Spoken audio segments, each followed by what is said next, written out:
আসসালামু আলাইকুম সবাইকে। আশা করছি তোমরা অনেক অনেক বেশি ভালো আছো। সবাইকে স্বাগত জানাচ্ছি আরো একটি নতুন ক্লাসে। আজকে আমরা অর্থনীতি দ্বিতীয় পত্রের দ্বিতীয় অধ্যায়ে লেকচার 2 নিয়ে আলোচনা করব। তোমরা যদি লেকচার 1 দেখে না থাকো তাহলে তোমার দায়িত্ব হচ্ছে লেকচার 1 দেখে সেগুলো নোট করে একদম সহজ করে একটু রিভিশন দেওয়া। তাহলে এই লেকচারটা বোঝা তোমার জন্য অনেক বেশি প্রাণবন্ত হবে। আমরা প্রথমে এই লেকচারে যেটা দেখব সেটা হচ্ছে আমরা গত ক্লাসে কৃষি খামারের প্রকারভেদ নিয়ে আলোচনা করেছিলাম, শুধুমাত্র শিরোনাম পড়েছিলাম। আজকে আলোচনা করব একদম পুরো ডিটেলসে। আমরা উপরে প্রথমে যেটা দেখতে পাচ্ছি, মালিকানার ভিত্তিতে কৃষি খামার 3 ধরনের। তাহলে একটু আমার সাথে একই সুরে বলো তো, মালিকানার ভিত্তিতে কৃষি খামার কয় ধরনের? 3 ধরনের।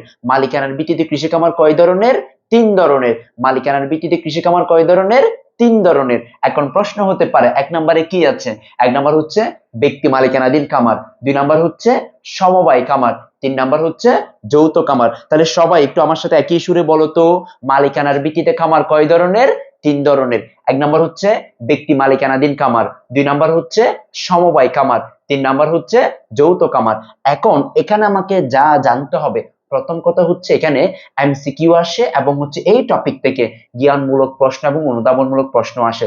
তাহলে যখনই প্রশ্ন আসবে তার মানে তোমাকে ডেফিনেশন জানতে হবে, সেই ডেফিনেশনের সাথে জানতে হবে বহুপদী এমসিকিউ যখন আসবে কোনটা কোন খামারের মধ্যে পড়েছে সেটা তোমাকে শনাক্ত করতে হবে। আমরা প্রথমে দেখব ব্যক্তি মালিকানাধীন খামার। শব্দটার মধ্যেই দেওয়া আছে যেই খামার ব্যক্তিগত মালিকানায় পরিচালিত হয়, নিয়ন্ত্রিত হয়, তাকে বলা হচ্ছে ব্যক্তি মালিকানাধীন খামার। একদম সহজ একটা আমি ডেফিনেশন দিয়েছি, দেখো, যে খামার ব্যক্তিগত মালিকানায় পরিচালিত হয় তাকে বলা হচ্ছে ব্যক্তিগত খামার বা ব্যক্তি মালিকানাধীন খামার। 2 নম্বর আমরা দেখব হচ্ছে সমবায় খামার। তোমরা কিন্তু সাধারণত যারা কমার্সের মানুষজন আছো তোমরা কিন্তু জানো যে রাস্তাঘাট অনেক সময় তুমি দেখবা সমবায় সমিতি। সমবায় মানে হচ্ছে সম্মিলিত উদ্যোগে সমশ্রেণীর ব্যক্তিবর্গ স্বেচ্ছায় যে সংগঠন গড়ে তোলা। আমি কিন্তু 3 বার দন্ত স উচ্চারণ করেছি। 1 নম্বর হচ্ছে সম্মিলিতভাবে, 2 নম্বর হচ্ছে স্বেচ্ছায় সমশ্রেণীর ব্যক্তিবর্গ যে খামার গড়ে তোলে তাকে বলা হচ্ছে সমবায় খামার। ডেফিনেশনটি একটু দেখো, কৃষকরা স্বেচ্ছায় পরস্পরের জমি একত্রিত করে পারস্পরিক কল্যাণের উদ্দেশ্যে যে বৃহদায়তন খামার গঠন করে তাকে বলা হচ্ছে সমবায় খামার। যেমন একটা উদাহরণ তোমাকে আমি দিতে পারি, মিল্ক বিটা সমবায় খামার। একই রকম ভাবে যৌথ খামার। যৌথ খামার হচ্ছে আমরা জানি হচ্ছে বাণিজ্যিক খামারের বৃহদায়তন পরিসর। যেমন যে খামারে কৃষক নিজেদের জমি এবং মূলধন একত্রিত করে যৌথভাবে কৃষিকাজ ও খামারের অন্যান্য কার্যাবলী পরিচালনা করে, কৃষক তার নিজস্ব শ্রমের ব্যয়িত সময় ও মান অনুসারে ফসলের অংশ পায়। তার মানে যে যত শ্রম দিবে সেই অনুপাতে মূলধন পাবে, যে সেই অনুসারে মুনাফা পাবে, যে যত মূলধন দিবে সেই অনুপাতে মুনাফা পাবে, সেটা হচ্ছে যৌথ খামার। তাহলে আমরা একদম সহজ করে আরেকবার দেখি, দেখো, ব্যক্তি মালিকানাধীন মানে হচ্ছে একক ব্যক্তির মালিকানায়, আর সমবায় মানে হচ্ছে সমশ্রেণীর ব্যক্তিবর্গ পারস্পরিক কল্যাণের জন্য সম্মিলিতভাবে স্বেচ্ছায় যে সমবায় সমিতি গঠন করে তাকে বলা হচ্ছে সমবায় খামার। আর যৌথ খামার হচ্ছে যার যত মূলধন আছে মূলধন বিনিয়োগ করবে, যার যত শ্রমিক আছে শ্রম বিনিয়োগ করবে এবং সেই অনুপাতে মুনাফা পাবে, তাকে আমরা বলবো হচ্ছে যৌথ খামার। আচ্ছা, এরপর আমরা দেখবো হচ্ছে, দেখো, উৎপাদনের ধরনের উপর ভিত্তি করে খামার হচ্ছে 3 ধরনের। উৎপাদনের ধরনের উপর ভিত্তি করে খামার কয় ধরনের? 3 ধরনের। 1 নম্বর হচ্ছে বিষায়িত খামার, 2 নম্বর হচ্ছে বহুমুখী খামার, 3 নম্বর হচ্ছে মিশ্র খামার। একটু সবাই আমার সাথে একটু বলো, সেটা হচ্ছে উৎপাদনের ধরনের উপর ভিত্তি করে খামার 3 ধরনের। 1 নম্বর হচ্ছে বিষায়িত, 2 নম্বর হচ্ছে বহুমুখী, 3 নম্বর হচ্ছে মিশ্র। আমরা একটু প্রথমে দেখব, আমরা প্রথমে যেটা দেখব একটু একদম পরিষ্কার ভাবে দেখো। আমি একটু আগে প্রথমে তোমাদেরকে একটু দেখিয়ে দিই। মনে করো এই পাশে তুমি একটা খামার গঠন করেছো, এটাই হচ্ছে তোমার খামার। এটার জায়গাটা আমি ধরে নিলাম, মনে করো এটা হচ্ছে 1 একর জায়গা। এখন 1 একর বলতে কতটুকু বোঝায় পুরো বিস্তারিত জানতে হচ্ছে না, জাস্ট এতটুকু। দেখো, তুমি গ্রামের মধ্যে দেখবা এরকম একটা জমির মধ্যে খামারের মধ্যে শুধুমাত্র একটা ফসল উৎপাদন করে। যেমন ওই যে দেখবা সরিষার দানা, সরিষা বীজ উৎপাদনের জন্য যেটা করে, বা হচ্ছে একজনে শুধুমাত্র শাক উৎপাদন করে। তার মানে একটি ফসল, কয়টি ফসল? একটি ফসল যদি উৎপাদন করা হয়, মানে খামারের মধ্যে যদি একটি ফসল উৎপাদন করা হয় তাকে আমরা বলবো হচ্ছে বিশেষায়িত কামার। কি কামার বলবো? বিশেষায়িত। তার মানে যেই কামারে শুধুমাত্র একটি ফসল উৎপাদন করা হয় তাকে আমরা বলবো হচ্ছে বিশেষায়িত কামার। এখন তুমি গ্রামের মধ্যে অনেক সময় দেখবা সাধারণত বিশেষায়িত খুব কম দেখবা, দেখবা হচ্ছে কি, দেখো একই জমিতে দেখবা মরিচের চাষ করে, টমেটোর চাষ করে, আলুর চাষ করে, আবার গ্রামের মানুষ আঞ্চলিক ভাষায় বলে যে জিউ জিউ থাইল্লা আছে আর শাকর বিচি ফেলাই দেয়। তার মানে যেখানে খালি জায়গা আছে সেখানে তুমি শাকের বিচি ছিটিয়ে দাও। তার মানে প্রত্যেকটা জায়গায় ওরা চাষ করতে চায়। এটা হচ্ছে বিশেষায়িত কামার। তার মানে যেই কামারে দুইয়ের অধিক ফসল উৎপাদন করা হয় তাকে বলা হচ্ছে বহুমুখী কামার। আর মিশ্র কামার হচ্ছে একটু ডিফারেন্ট। দেখো এই কামারের একটা অংশের মধ্যে ফসল উৎপাদন করবে, আরেকটা অংশের মধ্যে হচ্ছে গবাদি পশু, আরেকটা অংশের মধ্যে কি গবাদি পশু, তাকে আমরা বলবো হচ্ছে মিশ্র কামার। তাহলে একটু সবাই তিনটা বিষয় একসাথে দেখি। বিশেষায়িত কামার মানে যে খামারে একটি মাত্র ফসল উৎপাদন করা হয়। বহুমুখী কামার মানে যেই খামারে একটির পরিবর্তে দুইয়ের অধিক ফসল উৎপাদন করা হয়। আবার মিশ্র মানে হচ্ছে যে খামারের এক অংশে শস্য এবং অন্য অংশে গবাদি পশু পালন করা হয় তাকে বলা হচ্ছে মিশ্র কামার। বাংলাদেশে মিশ্র কামার তুমি দেখবা না। কেন দেখবা না? এক অংশে শস্য আবার অন্য অংশে যদি গবাদি পশু পালন করা হয়, তাহলে আমি চাষ করছি নিজের জন্য, এখন দেখা যাবে সব চাষ হয়ে যাবে গরু ছাগলের জন্য, সেজন্য বাংলাদেশে দেখা যায় না। তবে যুক্তরাষ্ট্র, কানাডা এবং ইউরোপের দেশগুলোতে সাধারণত এই ধরনের কামার দেখা যায়। আশা করি তোমরা সবাই বিষয়টা বুঝতে পেরেছো। যদি কোনো কিছু বুঝতে অসুবিধা হয়, ক্লাসটা তোমার কাছে কেমন লেগেছে অবশ্যই আমাকে কমেন্টে জানাবা। আচ্ছা, এরপরে উৎপাদনের উদ্দেশ্যের ভিত্তিতে খামার হচ্ছে দুই ধরনের। উৎপাদনের উদ্দেশ্যের ভিত্তিতে খামার কয় ধরনের? দুই ধরনের।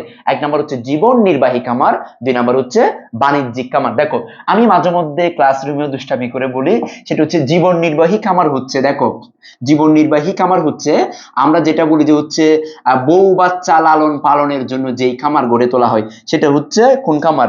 জীবন নির্বাহী খামার, একটু বুঝিও। আর বাণিজ্যিক খামার হচ্ছে এই যে তোমরা বলো না অনেক সময় এইটা তোমাদের দরকার, এইটা এইটা মানে কি, এটা বাকিরা তোমরা বুঝে নাও যে এইটা, এখন এইটা লালন পালনের জন্য যেটা করা হবে সেটা হচ্ছে কোন খামার? বাণিজ্যিক খামার। কেন কথাটা বললাম একটু দুষ্টামি করে মনোযোগ দিয়ে শোনো। জীবন নির্বাহী খামার জীবন ধারণের জন্য, জীবনের ব্যয় নির্বাহের জন্য, পরিবারের ভরণ পোষণের জন্য যেই খামার গড়ে তোলা হয় সেটা হচ্ছে জীবন নির্বাহী খামার। এখন তুমি মনে করো খামার গড়ে তুলেছ, লাভ হোক অলাভ হোক যাই হোক, তোমার বউ কিন্তু টিকে থাকবে, কোথাও যাবে না। আর বাণিজ্যিক খামার যেটা গার্লফ্রেন্ডের জন্য করা হয়, এখন মুনাফা অর্জনের উদ্দেশ্যে যে খামার গড়ে তোলা হয় সেটা হচ্ছে বাণিজ্যিক খামার। কেন বলছি কথাটা? কারণ তুমি যদি মুনাফা অর্জন করে তোমার কাছের মানুষকে যদি পরিচালনা করতে না পারো, তাহলে সেই কিন্তু থাকবে না। সে কি করবে না? থাকবে না। বলবে তুমি বিয়ের আগে আমার ভরণ পোষণ দিতে পারছো না, বিয়ের পরে কেমনে দিবা? তার মানে এটা হচ্ছে কোন খামার? সেটা হচ্ছে বাণিজ্যিক খামার। তার মানে জীবন ধারণের জন্য হলে তাকে বলবো জীবন নির্বাহী, মুনাফা অর্জনের জন্য হলে তাকে আমরা বলবো হচ্ছে বাণিজ্যিক খামার। আশা করি তোমরা সবাই বিষয়টা বুঝতে পেরেছো, না বোঝার কোনো কারণ নেই। আমরা এরপরে দেখবো হচ্ছে আয়তনের ভিত্তিতে খামার হচ্ছে চার ধরনের। একটু সময় আমার সাথে একই সুরে বলো, আয়তনের ভিত্তিতে খামার হচ্ছে চার ধরনের। এক নম্বর হচ্ছে প্রান্তিক খামার, দুই নম্বর হচ্ছে ক্ষুদ্রায়তন খামার, তিন নম্বর হচ্ছে মাঝারি খামার, চার নম্বর হচ্ছে বৃহতায়তন খামার। তাহলে একটু সবাই আমার সাথে একটু সবাই একসাথে বলো, তাহলে সবার জন্য বোঝাটা সহজ হবে। দেখো এক নম্বর হচ্ছে প্রান্তিক খামার, দুই নম্বর হচ্ছে ক্ষুদ্রায়তন খামার, তিন নম্বর হচ্ছে মাঝারি খামার, আর চার নম্বর হচ্ছে বৃহতায়তন খামার। আমরা একেবারে সিম্পলি সহজ করে দেখব। প্রথমে আমরা দেখব যেই খামারের আয়তন, দেখো 0.05 থেকে 0.49 একর, দেখো 0.05 থেকে 0.49 একর, 49 একর, তাকে বলা হচ্ছে কি খামার? প্রান্তিক খামার। আবার ক্ষুদ্রায়তন খামার, যে খামারের আয়তন দেখো আগে ছিল 4.9, এখন এক বেড়ে এটা হচ্ছে কত? 50 থেকে 2.49 একর, তাকে বলা হচ্ছে ক্ষুদ্রায়তন খামার। আবার যে খামারের আয়তন 2.50 থেকে 7.49 একর, তাকে বলা হচ্ছে মাঝারি খামার, মাঝারি খামার।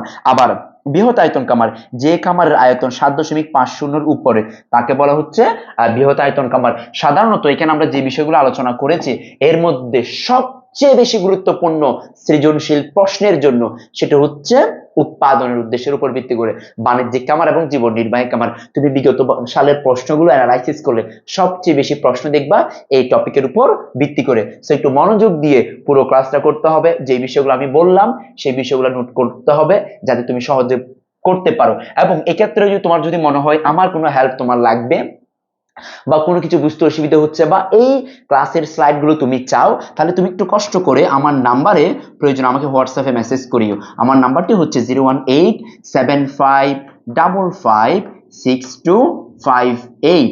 এই নাম্বারে আমাকে হোয়াটসঅ্যাপে প্রয়োজনে তুমি কল দিও না, মেসেজ করলে যদি বলো যে কোনো জায়গায় সমস্যা বা আমার কথার সাথে তুমি দ্বিমত পোষণ করো, তাহলে সেক্ষেত্রে হচ্ছে আমাকে জানাতে পারো কোনো কিছু বুঝতে অসুবিধা হলে। নাম্বারটি আবারও বলছি 01875556258।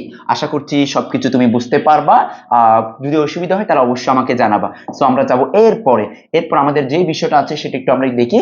দেখো, জীবন নির্বাহী খামার এবং বাণিজ্যিক খামারের মধ্যে পার্থক্য। আমরা কিন্তু প্রথমে যখন পার্থক্য নিয়ে আলোচনা করবো, এটা কিন্তু অনুধাবনমূলক প্রশ্নে আসে, জীবন নির্বাহী খামার এবং বাণিজ্যিক খামারের মধ্যে কি পার্থক্য। দেখো, আমরা প্রত্যেকটা একদম সহজ করে দেখব। প্রথম যেটা আমরা পার্থক্য দিব সেটা হচ্ছে কাকে বলে, ডেফিনেশন দিব। একেবারে সহজ একটা ডেফিনেশন দিব। দেখো, একদম প্রথম সেটা হচ্ছে কাকে বলে, প্রথমে হচ্ছে ডেফিনেশনটা দিব। এরপর দেখো আমি এখানে সিরিয়ালে রেখেছি 1 2 3 4 5 6 7 8। তার মানে ডেফিনেশন সহ টোটাল কয়টা হবে, 9টা হবে না? তাহলে প্রথম কাজ হচ্ছে ডেফিনেশন দেওয়া। ডেফিনেশনটা একটু আগে দিয়েছি, এটা আর দিচ্ছি না। এরপর 1 নাম্বার দেখো, জীবন নির্বাহী খামার ক্ষুদ্রায়তন বিশিষ্ট হয়। জীবন নির্বাহী খামার কি হয়, ক্ষুদ্র হয়, যেহেতু একক ব্যক্তির বা ব্যক্তি নিজে পরিচালনা করে। আর বাণিজ্যিক খামার যেহেতু মুনাফার জন্য, সেটা হচ্ছে বৃহতায়তন হয়। তাহলে জীবন নির্বাহী খামার ক্ষুদ্রায়তন আর বাণিজ্যিক খামার হচ্ছে বৃহতায়তন। এরপর দেখো, পারস্পরিক প্রয়োজনে উৎপাদন কার্য পরিচালিত হয়। মানে পারস্পরিক প্রয়োজন মানে গড়ের চাহিদা নিবারণের জন্য। অন্যদিকে মুনাফা অর্জনের উদ্দেশ্যে এই খামার পরিচালিত হয়। তার মানে কোন উদ্দেশ্যে, মুনাফা অর্জনের উদ্দেশ্যে এই খামার পরিচালিত হয়। 3 নম্বর আমরা যেটা দেখতে পাচ্ছি, উৎপাদনের সনাতন পদ্ধতি ব্যবহার করা হয়, আবার অন্যদিকে আধুনিক পদ্ধতি ব্যবহার করা হয়। তার মানে দেখো, জীবন নির্বাহী খামারে কিন্তু সনাতন পদ্ধতি, আবার বাণিজ্যিক খামারে হচ্ছে আধুনিক পদ্ধতি ব্যবহার করা হয়। আচ্ছা, 4 নাম্বার, উৎপাদনের দক্ষতা কম। উৎপাদনের দক্ষতা কম কেন? দেখো, কারণ এটা হচ্ছে জীবন নির্বাহী খামার। জীবন নির্বাহী খামারের ব্যক্তি কিন্তু এত দক্ষতা নিয়ে চিন্তা করবে না, কোনো মতে উৎপাদন করতে পারলে হচ্ছে। কিন্তু বাণিজ্যিক খামার ও তো দক্ষতা নিয়ে চিন্তা করবে, কত কম সময়ে কত বেশি উৎপাদন করা যায়, সেই জন্য তাদের দক্ষতা কি হয়, অনেক অনেক বেশি হয়। আচ্ছা, 5 নাম্বার, উপকরণের অর্থনৈতিক ব্যবহার সম্ভব হয় না। উপকরণের অর্থনৈতিক ব্যবহার শব্দটা একটু মনোযোগ সহকারে বুঝিও। দেখবা সায়েন্সের মানুষজন, এই যে আমার হাতে একটা কলম আছে, এই কলমটা মনে করো লেখার কাজে ব্যবহার করার পরে এইটাকে আর কি কি কাজে ব্যবহার করা যায় সেটা তাদের কাছ থেকে দেখতে হবে। দেখবা এরা বিভিন্ন কাজে ব্যবহার করবে, একই জিনিসকে বিভিন্ন কাজে ব্যবহার করে, এটার ব্যবহার শেষ হয়ে যাওয়ার পরেও। যেমন তুমি দেখবা হচ্ছে আমরা ডিম, বাসার মধ্যে ডিম ডিম কিন্তু আমরা রান্নার কাজে ব্যবহার করি। এরপরে ডিমের যে বাইরে একটা অংশ থাকে, দেখবা এটা দিয়ে তারা হচ্ছে মানে ওভারওয়েট বানাচ্ছে বা ওয়ালেট বানাচ্ছে, অনেক কিছু তারা বানায়। তার মানে এই প্রত্যেকটার অর্থনৈতিক ব্যবহার, মানে আরো কি কি ব্যবহার আছে, প্রত্যেককে কি হবে, ব্যবহার করতে চাইবে। কিন্তু এই তোমার হচ্ছে জীবন নির্বাহী খামারে উপকরণের অর্থনৈতিক ব্যবহার সম্ভব হয় না, কিন্তু বাণিজ্যিক খামারে উপকরণের অর্থনৈতিক ব্যবহার কি হয়, সম্ভব হয়, অনেক রকম ব্যবহার করে। এরপরে 6 নাম্বার, কম মূলধন বিনিয়োগ করা হয়। কম মূলধন বিনিয়োগ করে, আবার এখানে হচ্ছে বেশি মূলধন কি করে, বিনিয়োগ করে, সবগুলো এখানে বেশি। বহুবিধ ফসল উৎপাদিত হয়। বহুবিধ ফসল উৎপাদিত, এখানে হবে যে বহুবিধ ফসল উৎপাদিত হয়, নানা ধরনের। আর এখানে হচ্ছে একটি বা দুটি ফসল উৎপাদন করা হয়। কারণ বাণিজ্যিক খামার ওদের উদ্দেশ্য হচ্ছে মুনাফা অর্জন করা, কিন্তু কম করে কত বেশি মুনাফা অর্জন করতে পারে তারা সেটা দেখবে। ঝুঁকির পরিমাণ কম, এখানে হচ্ছে ঝুঁকির পরিমাণ কম, আর এখানে হচ্ছে ঝুঁকির পরিমাণ বেশি। আমরা তো জানি ঝুঁকি যেখানে বেশি মুনাফাও সেখানে বেশি। তাহলে ঝুঁকি যেখানে বেশি হবে, মুনাফার পরিমাণও সেখানে কি হবে, বেশি হবে। তাহলে ঝুঁকি যেখানে বেশি হবে, মুনাফার পরিমাণও সেখানে কি হবে, বেশি হবে।